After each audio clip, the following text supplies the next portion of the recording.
Hey there. We're surrounded by technology that feels like magic. But if you peel back just one layer, you'll find the one simple principle that makes almost everything work.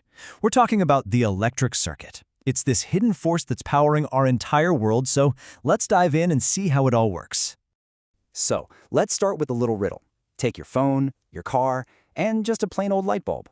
What could these three things possibly have in common? They seem completely different, right? Well, they all share one fundamental secret. And there's your answer.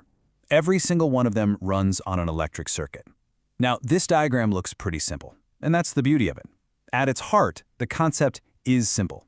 But inside this little loop, there are these amazing invisible forces at work, and that's what we're going to break down right now. Okay, so first things first. Before we get into the nitty-gritty, what exactly is an electric circuit? What are we really talking about here? Well, here's the official definition. And the two words you really want to focus on are interconnection and complete path. See, a circuit is not just a bunch of parts thrown together. It has to be a closed loop. It's a round trip for electricity. It has to flow from the start, go do its job, and then come all the way back. If you get a break in that path, boom, everything just stops. So, no matter how complicated a circuit gets, it always boils down to these three basic parts. First, you need a power source, right? Like a battery. That's where the energy comes from.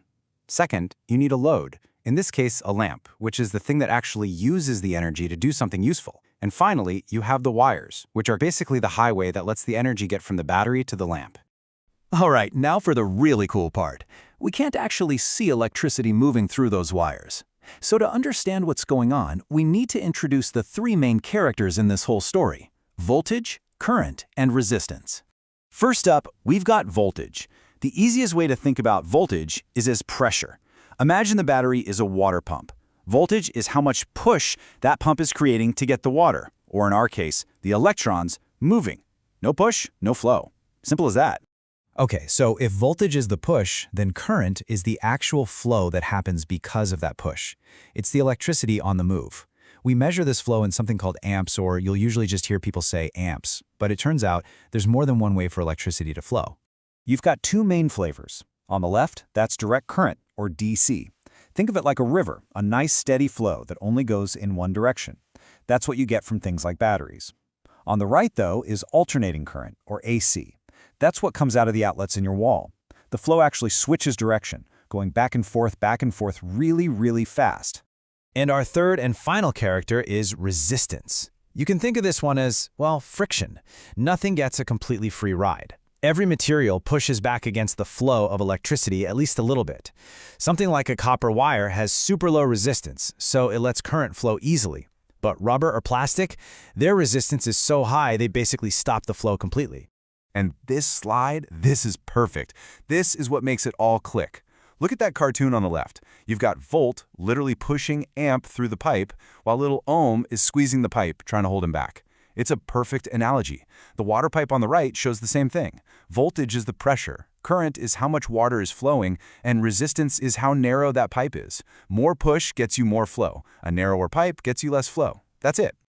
So we've been throwing around words like volt, amp, and ohm. Well, where did those come from? They aren't just random science terms. They're actually named after the pioneers who figured all this stuff out.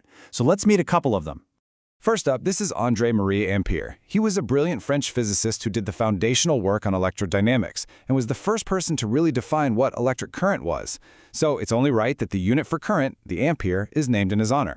And here we have the man who gave us the push in the first place, Alessandro Volta. His big claim to fame, he invented the electric battery. This was absolutely revolutionary because it was the first time anyone had created a steady, continuous source of electricity. So of course, the unit for that electrical push, the volt, is named after him. Okay, so we've met the forces, voltage, current, and resistance. And we've met the people behind the names. Now it's time for the secret formula. The one beautiful, simple rule that connects all three of them together. It's called Ohm's Law. So what does that actually mean? It's really intuitive. It just means there's a direct, predictable relationship between these things. If you don't change the resistance, if the pipe stays the same width, and you increase the push, or the voltage, what's going to happen? You're going to get more flow, more current. It's that simple. And this is it. This is one of the most famous and useful equations in all of science. V equals I times R. Voltage equals current times resistance. It's so elegant, and what makes it so powerful is that if you know any two of those values, you can always figure out the third. It's the key to designing and analyzing pretty much any circuit. So we've got the parts, the forces, and the law. But why does any of this actually matter to you? Well, it matters because how you arrange those parts changes everything. Think about the lights in your home. They are wired in what's called parallel. That means each light bulb gets its own separate path to the power source. Now, if they were wired in series, like some old cheap Christmas lights, in one long chain, what happens when one bulb burns out? The whole path is broken and the entire string goes dark. Imagine if your whole house went dark because one lamp burned out. That choice, series versus parallel, is circuit design in action, and it makes all the difference. But at the end of the day, it all comes down to this: power. Power is the real-world measure of how much work a circuit can actually do. It's what we actually experience, and knowing how it works is absolutely critical for safety. You know, every wire in your house has a power limit. If you plug in too many things and try to draw too much current, the circuit overloads. And what happens? A circuit breaker trips. That's literally Ohm's law saving your house from a potential fire. This is the perfect real-world example. We all know that a 100-watt light bulb is brighter than a 60-watt bulb. Well, now you know exactly why.